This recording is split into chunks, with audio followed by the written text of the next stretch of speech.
तो एक तरफ प्रधानमंत्री 400 पार का वादा भी कर रहे हैं, दावा भी कर रहे हैं, वहीं फिर एक बार फिर हिंदू मुस्लिम की राजनीति में उतरिए हैं, कैसे देख रहे हैं? ये पश्चिम की जो पहले राउंड में जो हवा चली है उससे देश का प्रधानमंत्री और सारी बीजेपी और उनका बीजेपी अलायंस वो सब घबरा चुका है, क्योंकि जनता इस बार जुमलों पर नहीं जा रही, जनता इस बार अपने मुद्दों पर चल रही है।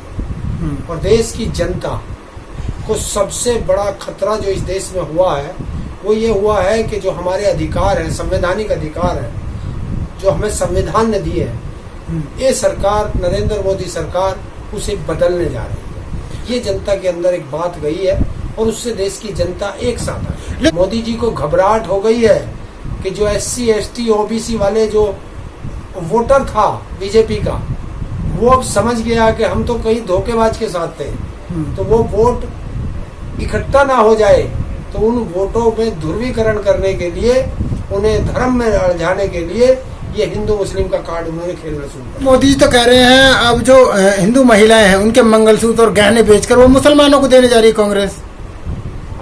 कैसे पता इसको? कैसे पता? वो तो एग्जाम्पल बता रहे हैं ना, जैसे मनमोहन सिंह कहते थे क्या कि पहला अधिकार मुस्लिमों का है। वो नहीं है, उस मनमोहन सिंह ने कभी नहीं कहा। ये झूठ है और झूठ बोलने में बीजेपी सबसे माहिर है। मनमोहन सिंह की बात को भी झूठ फैला रहा है और ये मंगलसूत्र वाली बात भी झूठ फैला रहा है।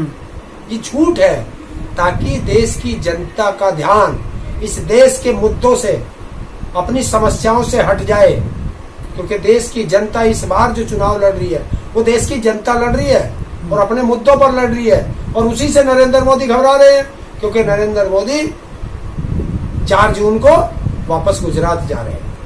लेकिन मीडिया में भी तो यही दावा किया जा रहा है कि 375 प्लस आ रही हैं, 400 के आसपास आ रही हैं। देखिए अब वो क्या कह रहे हैं, अगर जब तुम्हारी इतनी आ रही है तो तुम देश में नफरत क्यों फैला रहे हो, देश में हिंदू मुस्लिम क्यों फैला रहे हो, कांग्रेस से इतना क्यों घबरा रहे हो, इंडिया अलायंस से क्यों घबरा रहे हो? अगर आपकी 400 पार आ रही है, क्यों इतनी घबराहट है? घबराहट इसलिए है कि देश में जो पहला चरण हुआ है 102 सीट पे, 101 सीट पे, उसमें बीजेपी का सुपड़ा साफ हो चुका है। तो इसलिए ये घबरा रहे हैं कि हवा निकल गई तुम्हारे सारे नारों की, जनता अपने मुद्दे पर चुनाव लड़ रही है। देखिए देश के अंदर संविधान सबसे जरूरी है। देश में संविधान नहीं होगा तो कुछ नहीं बचेगा, और उसी संविधान को बचाने के लिए देश की जनता एक साथ आ गई है। SC ST OBC और माइनॉरिटी और साथ में जो संविधान प्रेमी है वो सब एक साथ आ चुके हैं, और इस बार चाहे कुछ हो, संविधान को बचाना, लोकतंत्र को बचाना। लेकिन जो मोदी जी आरोप लगा रहे हैं पिछड़ों का आरक्षण छीनकर वो मुस्लिम धर्म के आधार पर देना चाह रही है, तो यही तो मैं कह रहा हूं कि इस देश में चुनाव आयोग की नाम की संस्था नहीं बची है, क्योंकि चुनाव आयोग की गाइडलाइंस है कि चुनाव में तुम धर्म का प्रयोग नहीं कर सकते, और ये धर्म का प्रयोग कर रहा है चुनाव आयोग, कोई कार्रवाई नहीं कर रहा। जो सुप्रीम कोर्ट के चीफ जस्टिस महोदय ने कहा था वो सब बात साबित कर दी चुनाव आयोग ने। उन्होंने कहा था कि अगर तुम्हें कोई व्यक्ति अगर नियुक्त करेगा तो तुम उसके खिलाफ कोई कार्रवाई नहीं कर सकते। लेकिन चुनाव आयोग में शिकायत गई और चुनाव आयोग चुप बैठा। लेकिन चुनाव आयोग तो विचार कर रहा है ना। क्या विचार करना है? अरे हमारी गाइडलाइंस है, जब हमें पता है कि इस शब्द को बोलने पर हमारी ये सजा है तो उसमें विचार क्या करना है?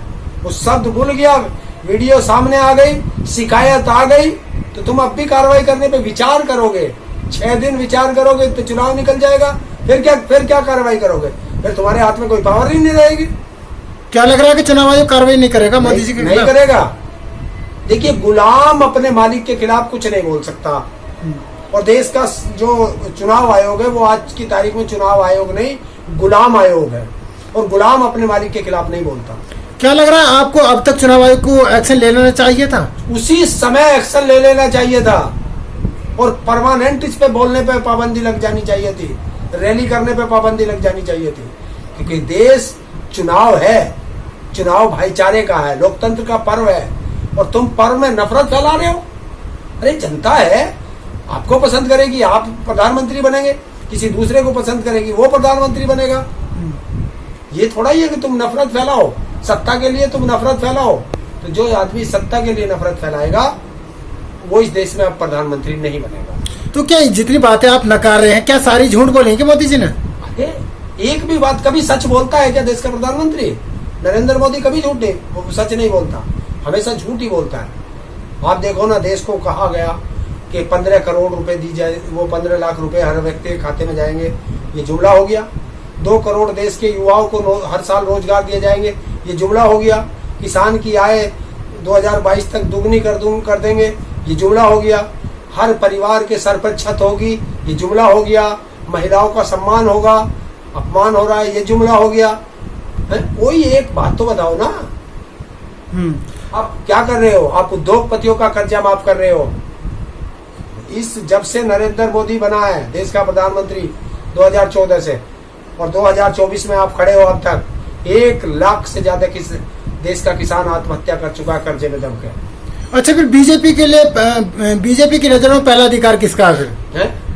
पहला अधिकार किसका बीजेपी की नजरों में? बीजेपी की नजरों में अधिकार है उसके उद्योगपतियों का, अडानी और अंबानी का। हिंदुओं का नहीं है। ये 20-25 हिंदू को मानती कहाँ है? कौन मान रहा है हिंदू को? बताइए। वो हिंदू नहीं था जब इसके जो अंकिता भंडारी है वो हिंदू नहीं थी क्या? हाथरस की बेटी हिंदू नहीं थी क्या? बनारस की बेटी हिंदू नहीं थी क्या? राजस्थान की बेटी हिंदू नहीं थी क्या? मेरठ की बेटी हिंदू नहीं थी क्या? गाजियाबाद की 4 साल की बेटी हिंदू नहीं थी क्या? उन्नाव की बेटी हिंदू नहीं थी क्या? लखीमपुर खीरी में बीजेपी वाले उसका चीर हरण कर रहे थे, वो हिंदू नहीं थी क्या? बीजेपी का हिंदू मैं बता देता हूँ, जब वोट पड़ेंगी तो वो देश के सब लोग हिंदू हो जाते हैं, और जब वोट खत्म हो जाती है तो फिर छुआछूत बढ़ जाती है इनके अंदर। क्या लग रहा है कि बीजेपी की तरफ को फिर हिंदू समुदाय पलट गया? देखिए, नहीं, जो लोग हैं SC, ST, OBC और माइनॉरिटी, और जो संविधान प्रेमी है, अन्य जो संविधान प्रेमी है, वो संविधान को बचाने के लिए, देश के लोकतंत्र को बचाने के लिए, अपनी आने वाली पीढ़ी का भविष्य बचाने के लिए, और किसान अपनी MSP पे गारंटी के कानून के लिए, युवा अपने रोजगार के लिए, महिला अपने सम्मान के लिए, कर्मचारी अपनी पेंशन के लिए, और छोटा व्यापारी इस GST से छुटकारा पाने के लिए इस बार चुनाव के मैदान में है, और वो इन मुद्दों पर चुनाव लड़ रहे हैं। और इस बार कोई राजनीतिक पार्टी चुनाव नहीं लड़ रही, इस बार देश की जनता चुनाव लड़ रही है, और जब देश की जनता खड़ी हो जाती है वो सत्ता बदल देती है। और इस बार देश की जनता स्वयं चुनाव लड़के, और वो देख रही है, जनता ये नहीं देखती हमें किसे जिताना है, देश की जनता ये देखती है हमें किसे हराना है। और इसी बात से नरेंद्र मोदी घबराहट में है कि ये चुनाव जनता क्यों लड़ रही है। अच्छा, प्रधानमंत्री ने एक आरोप और लगाया है कांग्रेस के मैनिफेस्टो को लेकर, कि जिसमें कहा गया है कि जो जिन पे ज्यादा संपत्ति है उनको मैनेज किया जाएगा और मुस्लिम समुदाय को दिया जाएगा। उसमें अगर मुस्लिम समुदाय को देने की बात लिखी हो बता दो। देखिए, तभी तो मैं कह रहा हूँ झूठ बोल रहा है, देश को झूठ, ऐसे संवैधानिक पद पे बैठ के जो व्यक्ति झूठ बोलता हो, अब देश की जनता उन झूठे जुमलों में नहीं आ रही है। और जब देश की संपत्ति 10-15 लोगों पे, 20 लोगों पे है, और देश की 70%, 80%, 90% जनसंख्या गरीब है, तो क्या अडानी अंबानी को टैक्स देने का अधिकार नहीं है? टैक्स नहीं दोगे देश को? क्यों इनका कर्जा माफ हो रहा है? अगर इनका कर्जा माफ हो सकता है तो देश के किसान मजदूर का कर्जा माफ क्यों नहीं हो सकता? तो कांग्रेस ने फिर किसे टारगेट किया? किसको कह रहे हैं कि संपत्ति मैनेज करेंगे? कुछ नहीं कहा उन्होंने। कांग्रेस ने जो कहा है उनके मैनिफेस्टो से नरेंद्र मोदी घबरा गया, इंडिया अलायंस के मैनिफेस्टो से।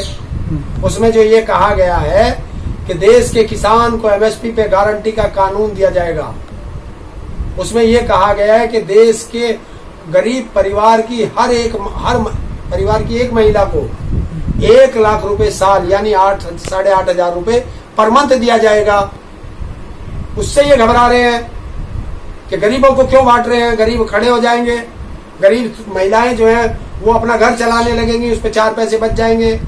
उन्होंने कहा है कि देश के हर बेरोजगार व्यक्ति को 1 साल तक उसे ट्रेनिंग दी जाएगी, और उस ट्रेनिंग का 8,500 रुपए पर मंथ कंपलसरी उसे दिया जाएगा। तो रोजगार भी मैनेज हो गया, महिलाओं के लिए भी उन्होंने दे दिया, किसानों के लिए भी दे दिया, और उन्होंने कह दिया कि जो उद्योगपतियों को हम ये नरेंद्र मोदी उद्योगपतियों का कर्जा माफ कर रहा है, वो उद्योगपतियों को ना दे करके हम देश के किसान और गरीबों का कर्जा माफ करेंगे।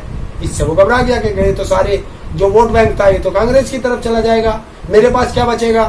मैं तो आज तक इन्हें जुमलों में और हिंदू मुसलमान में लड़ाता ला रहा था, कब्रिस्तान शमशान में लड़ाता ला रहा था, अब मैं उद्योगपतियों को कहां से दूंगा।